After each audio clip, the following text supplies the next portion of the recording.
A very good morning to all the students of class 12th political science. And students, we were doing chapter number 5 of your new revised syllabus, but in your NCRT you will find it chapter number 6 and the name is International Organization. But according to the new revised syllabus, the title of the chapter is United Nations and its organization. Okay, so we had already started that chapter and two parts we had already finished. And in the last part we had discussed something relating to the evolution of the United Nations, where we discussed that after the First World War an international platform or the international organization was required so that there may not be the Second World War, and the name of that organization was League of Nations. But League of Nations could not achieve its aims and objectives for which it was established, as it led to the Second World War also. So finally, after the Second World War, we had established an international organization or the international body to prevent or to bring peace and decorum in the world, so that there may not be conflicts, tensions around the world. So we had formed United Nations as an international organization. We had talked about that. Okay, so where it led to the solution of various global issues also. And then we had discussed something about the main organs of the UN, although there are 6 main organs having different functions and features. But in your NCRT book we will be discussing only two important organs of the United Nations, that is General Assembly and Security Council of United Nations. Okay, so we'll be discussing that, and we had discussed that already, but in detail also we'll be studying various reforms which were required in these organizations. For that we had also started in the last chapter only this topic, that is reforms of the UN after the Cold War. Why we are talking about after the Cold War? Because after the Cold War, that is after the disintegration of USSR in 1991, the complete circumstances, challenges, or there were the new problems, I would say, in the world which has changed. The reality or contemporary world realities had changed. So the circumstances which used to be prevalent from 1945 up to 1991, now the situations and challenges had completely changed. So it means the United Nations also need to make some reforms to walk with the need of time. Okay, so we were talking about the reforms which were required after the Cold War, although we had also seen what were the changes after the Cold War at the global platform. So two kinds of reforms we were studying which UN was facing, that is, and those were not reforms were not formally made in by amendments, although these were the suggestions, we can say, where people and the members thought that there should be reforms in the organization's structure and process. When we talk about the structure and process, we were talking mostly, the most of the debates and suggestions were relating to the increase in the membership of the members of Security Council, permanent members also and non-permanent members also, because there people felt that there were 193 members all over the world in the UN, United Nations International Organization, but only 15 members were the members of Security Council, that is 5 were permanent and 10 were non-permanent members. So there was always a demand from the people to increase the number of membership in the permanent and non-permanent. Okay, and also there were reviews relating to the jurisdiction of the organization. Or jurisdictions mean the legal power or the authority, which are the areas where UN should work more, should focus more. So some parties or the some members thought that UN should be limited up to bringing peace and maintaining security missions or leading to security missions around the world, so that there is no violence and conflicts around the world. But some groups were of the idea that UN should focus on development and humanitarian work relating to improving the health, education, environmental, population control, human rights, gender, and these should be some of the areas where UN should work for the better living conditions of human on this earth. So there were the two type of people, and those had different ideas relating to the jurisdiction of the organization. So we had discussed this, but now today we will be talking about in detail. When we talk about organization, people wanted reform in the UN's organization's structure and process, and basically the biggest discussion was relating to the functioning of Security Council. Functioning of Security Council, demand for an increase in the UN Security Council's permanent and non-permanent membership. So we'll discuss about this today. So the topic is reform of structure and process. although we have seen two type of reforms which we were talking about, that is reform of structure and process and jurisdiction of UN. But in detail now we are taking this as the concept we have already seen. The basic idea of the people was that there should be increase in the membership of permanent and non-permanent members. So let's see it in detail. While the case for reform has widespread support, getting agreement on what to do is difficult. While all the people, all the members around the world, they all are supporting that with the change in time and change with the coming of the new challenges in the new contemporary world after the disintegration of USSR or after the end of Cold War, we are facing the new challenges. As I have said, the whole new set of challenges are confronted with the world now: genocide, civil war, ethnic conflicts, terrorism, nuclear proliferation, climate change, environmental degradation, epidemics. These are the new challenges which the world is facing now.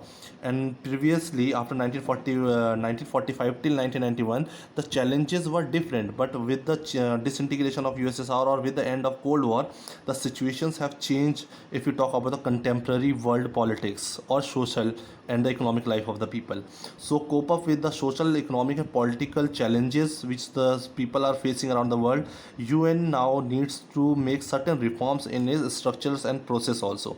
And although all the peoples and members agree that there, and it is a, they are supporting that there should be reforms, but how to bring those reforms into practice, that is a bigger task and a difficult task.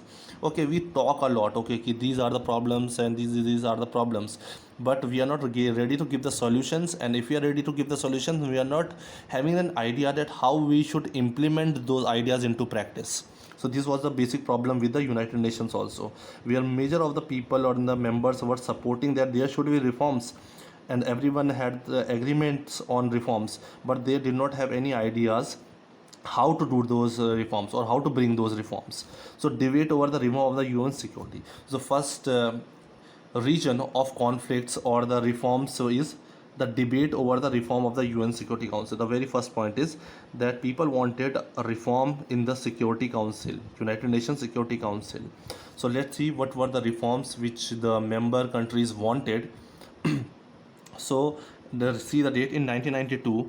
Of course, you know that people wanted to increase the membership of permanent and non-permanent members, as there are currently 193 members in the UN, but only 5 are permanent and 10 are non-permanent. It means total 15 members are the part of Security Council. So here members wanted that this number should increase according to the time now. So in 1992, UN General Assembly adopted a resolution and had three main complaints. So in the General Assembly, they passed a resolution by the member countries, and there were three main complaints. So in that resolution, which was to be discussed in the United Nations General Assembly in 1992, there were three complaints in that resolution. What were the three complaints? Let's see that.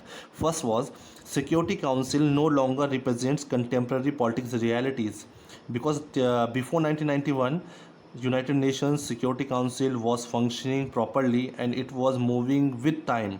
But after 1991, there were all new challenges, and United Nations Security Council was unable to fulfill the political realities of the contemporary world. So it was required that there should be reforms now. Okay.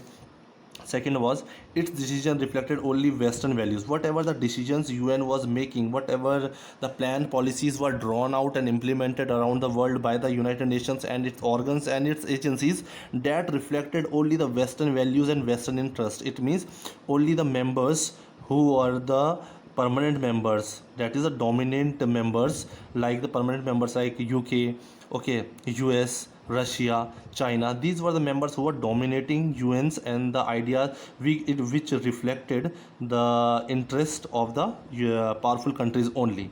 So this was a complaint of the other countries, that UN's decisions reflect only Western values and interests and are dominated by few powers. Few powers were only 5 permanent and 10 non-permanent members. Others powers and other interests were ignored. It lacks equitable representation. If we talked about United Nations General Assembly or Security Council, especially the Security Council, it lacked equitable representation, as the countries from I would say Latin America, Africa or Asia, they were not the member of the Security Council. So here people demanded that in the Security Council, representation should be given from the each and every continent. Some country or some or the other country must be representing Security Council somehow from every continent. Okay, so these were the three complaints put forward by a resolution in the 1992 in the UN General Assembly.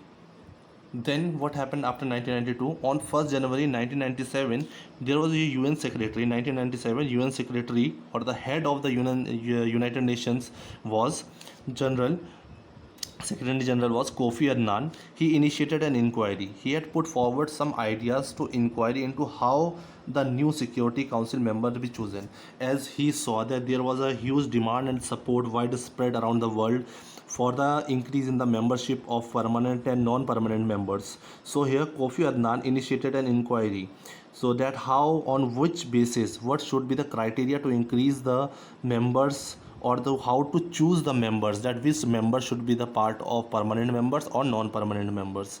So these were the criteria which were selected, and it was supposed to be that according to these criteria we can make out that which countries should be a member of permanent or non-permanent member of the Security Council.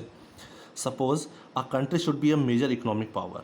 So this was the initiation or inquiry questions, we can say. These were the criteria. According to these criteria, a country can be called as a permanent or a non-permanent. On this can be chosen as a, so it should be a major economic power, a major military power, a substantial contributor to UN budget, a big nation in terms of its population, a nation that respects democracy and human rights. Okay. And next was country that would make the council more representatives of the world diversity in terms of geography, economic system and culture. So these 1 2 3 4 5 6, these 6 were the criteria given or put forward by Kofi Annan, that according to this, if the countries which are fulfilling all these criteria can be chosen as a permanent or non-permanent member of the Security Council. Although this was not this did not come into practice, but this was the initiative put forward by Kofi Annan. So but this led to major problems, various big questions further, as he did not clarify that exactly what he meant by these criteria, that it's written a major economic power. How much? He did not mention how much should be the level of economic power of a country. A major military power in terms of what? Military power in terms of what and how much? A contribution in terms of countries which are contributing to UN budget. Amount was not mentioned, that this should be the amount. If a country is contributing this much of amount, will be chosen as a permanent or non-permanent member of the Security Council. But here also clarifications were not given. Big nations in terms of its population. Okay, so there will be many populations like China, India. Easily we have a huge population, but those populations were quantitative. Those were not the qualitative population. So here also there was a question. Respect for democracy and human rights. So any country who is having democracy, all can be chosen as the permanent or non-permanent member of the Security Council. So there were a lot of questions with each of these categories. Okay. So after that, in your book there is a question put for in the middle of the chapter. It is, what is the veto power? As we know, this veto power is given to the 5 members that are the permanent members of Security Councils. Okay, so what do we understand by veto power? So let's understand. In taking decisions, the Security Council proceeds by voting. Whenever there are any decisions, discussions, so first of all, Security Council proceeds by voting. First of all, Security Council will vote. It means the 5 members will vote. Whatever discussions have been passed or any bill has to be passed, any implementations are to be done. First of all, Security Council's members will vote against or in support.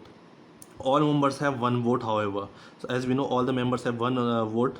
The permanent members can vote in a negative manner, that even if all other permanent and non-permanent members vote for a particular decision, any permanent member negative vote can neglect the decision. A decision can be neglected if support all the 193 members and also the Security Council members have given their vote in support of a particular decision, but one member out of the 5 permanent members is against a particular decision or against a particular bill, he can vote in a negative manner.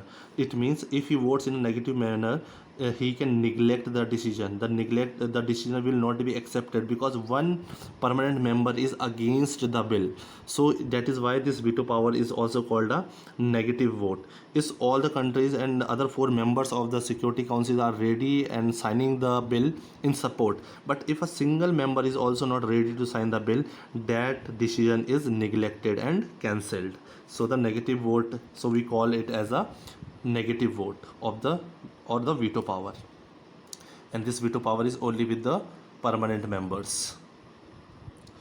Some experts think that veto power should be abolished. Now some of the people think that as United Nations has been established on the basis of equality, we talk about the idea of equality and idea of democratic countries around the world, but within UN we can see this system of veto where ample power has been given to some permanent members, that even a single country is against the decision, that decision is neglected and cancelled or a negative vote.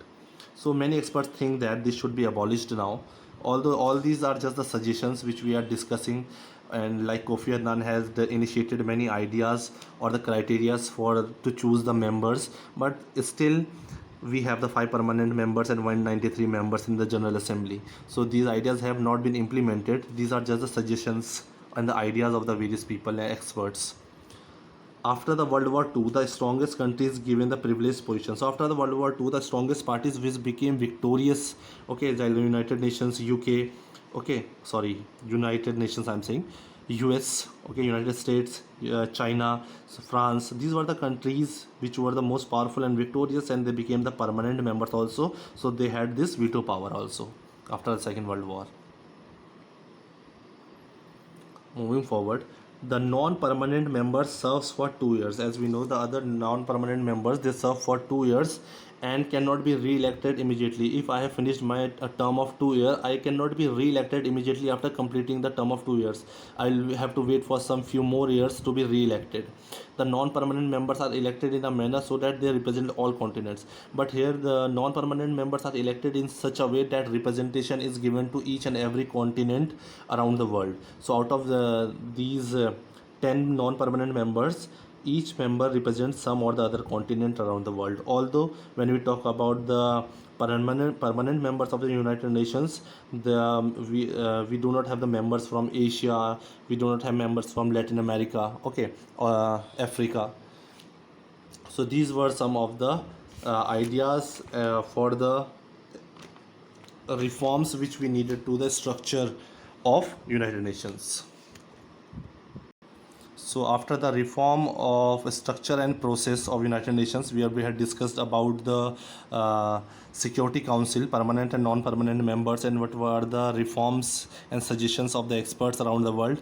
Let's see now the jurisdiction of the UN. What is the jurisdiction of the UN? Although we have discussed that there are two sections of the people, where one section believes that UN should only focus on bringing peace and security to the world, and the other section of the society thinks that along with the peace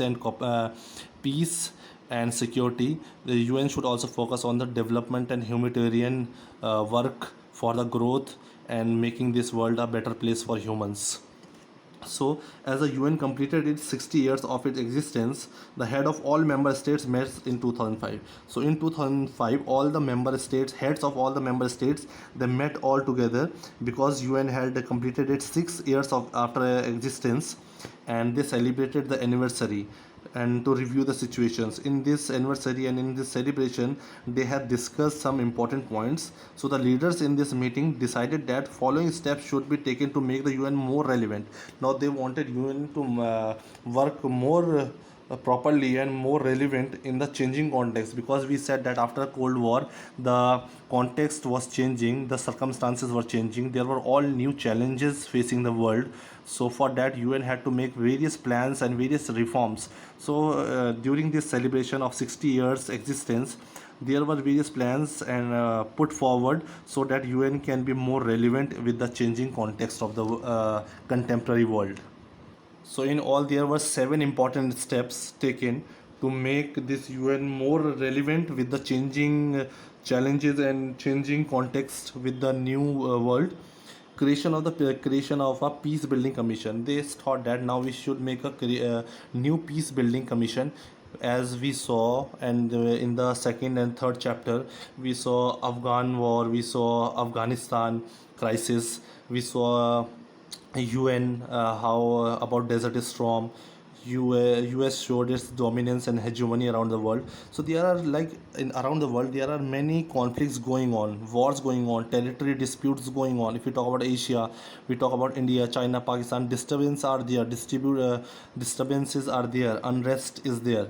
To bring peace in these regions, there was a creation of peace building commission. Okay, then acceptance of the responsibility of the international community in case of failures of national government to protect their own citizens. So they also had in place international community, and the function of this international community was, in case any country or the national government fails to protect the citizens, if there was formation of various factions within the country and there was civil wars within the country and peoples were killing, there were atrocities, killing of people at a large scale, in that case international community will interfere and will support that particular country. So acceptance of responsibility of the international community in case failure of national government to protect the own citizens from atrocities. To protect the citizens from atrocities, we had in place international community.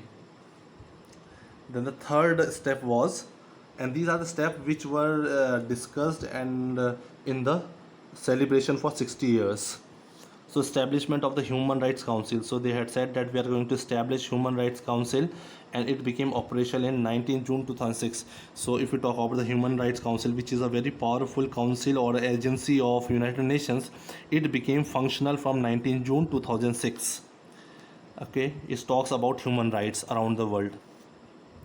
Agreements to achieve the Millennium Development Goals. Okay, so next thing was that we should achieve some Millennium Goals from 2000 to 2015. Okay, 2000 to 2015.